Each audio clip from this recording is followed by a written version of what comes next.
Ako reagujete na situáciu v Bielorusku?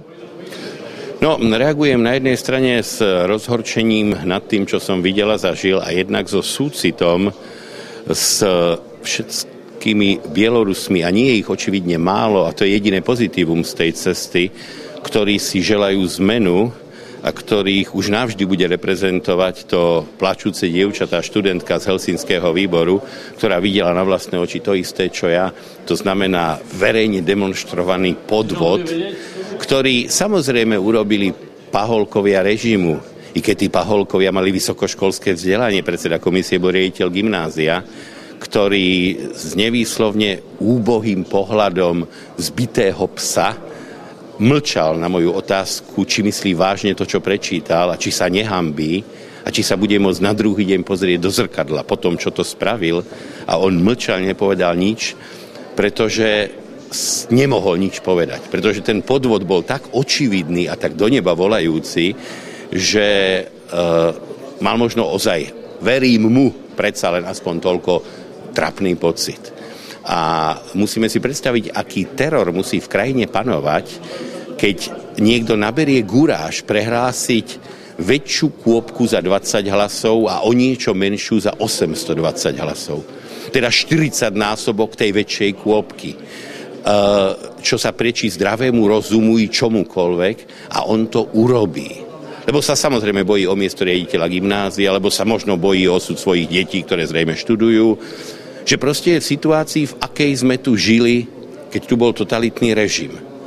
A to, čo mňa napadá, je, aby Európa každú sekundu ďalšieho uvažovania o čomkoľvek, čo súvisí s Bieloruskom a jeho režimom, mala na pamäti, že je tam totalitný režim najhrubšieho razenia a že takto sfalšované voľby, myslím, neboli ani tie Miloševičové, ktoré vyvolali hnutie Odpor študentské v Belehrade, a hádam ani Ahmadinejad nefalšoval voľby tak, že prehlásil menšinu za 40 násobok. A ak to dokázal urobiť niekto tvárou v tvár európskych pozorovateľov, tak sa pýtam, čo sa dialo na tých 95% volebných okrskov, kam z podstaty veci nemohli na sčítanie hlasov prísť nejakí zahraniční pozorovatelia, kde neexistovali nejaké brehy tohto konania. Ako sa ukázalo, ani tu neexistovali, pretože strach z nahlásenia pravdivého výsledku, podľa ktorého v 58. okrsku mesta Minsk Lukašenko prehral s opozíciou, si netrúfol, zrejme v pude seba záchovy tento úbohý človek. A ešte raz hovorím, nehádžem po ňom kameň, hanbím sa aj zaňho, ale tie slzy tej dievčiny ma na ďalšie roky naplňajú pevným presvedčením, že keď pôjde kdekoľvek o exekutívu tohto štátu, budem stáť proti nej, budem zdvíhať svoj hlas proti nej a budem brániť akémukoľvek akceptovaniu tohto zločineckého diktátorského režimu. Čo si myslíte, aká by mala byť vlastne adekvátna reakcia Európskej únie alebo možno aj Slovenska na to, čo sa deje v Bielorusku? No, povedal by som, že si spomínam na dobu, keď tu navládol Mečiar, keď sa unášali ľudia, keď sa vyhadzovali autá s ľuďmi a keď sa marili referendá. Mečiar bol vtedy pre Európsku úniu reálne prašivý. Napriek tomu, že sa na to tešil ako pes pred udenárskym obchodom, nikdy mu napríklad Helmut Kohl neumožnil osobné stretnutie. A ja sa priznám, že som bol vtedy Helmutovi Kohlovi veľmi vďačný, a keď sa jeho zahraničný poradca ma pýtal v Bundeskanzleramte, či sa má stretnúť s Mečiarom, povedal som, že za žiadnych okolností. Myslím si, že Európa by sa nemala s Lukašenkom ako s reprezentantom stretnúť za žiadnych okolností. Mal by sa stať absolútnou persona non grata.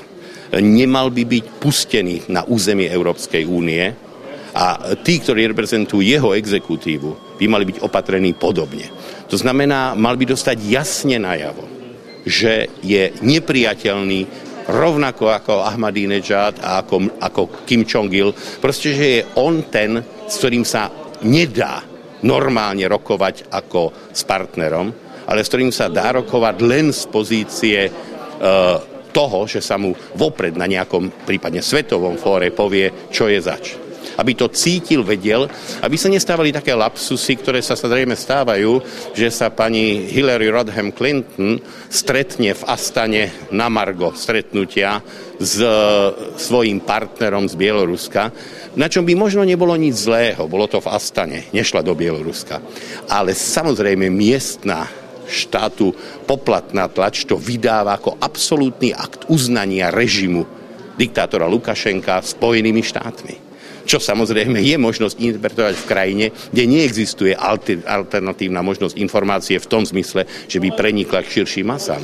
Na ilustráciu toho môžem povedať napríklad to, že opozičné noviny už sú teraz síce povolené tlačiť na území Bieloruska, donedávna sa tlačili v zahraničí a šírili sa kolportážou takmer samizdatovou, ale teraz je počet výtlačkov, ktorý smie prísť do jednotlivého centralizovaného distribučného stánku novinového, natoľko limitovaný, že vopred je zrejme, že nemôžu zasiahnuť ani svojich záujemcov, pretože to číslo je udržiavané smiesne nízko a ten stánok nesmie prevziať, aj keby ich predal, viacej exemplárov.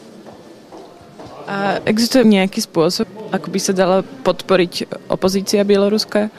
No, za bieloruskú opozíciu treba dvíhať hlas, pretože ona, keď sa zdvihne z nosítiek a z chirurgických oddelení nemocníc, kam sa dostala po podujatí pred úradom vlády, tak je v situácii podstatne horšie, ako bola naša opozícia v najhorších rokoch mečiarizmu. To musíme mať stále na pamäti. Musíme takisto stále na pamäti tých vyše 55-60% hlasov v 58. okrsku, ktorý nechce to, v čom je. To sú ľudia, ktorí majú rovnaké právo byť v demokracii ako my. To znamená, že treba sa starať napríklad o študentov.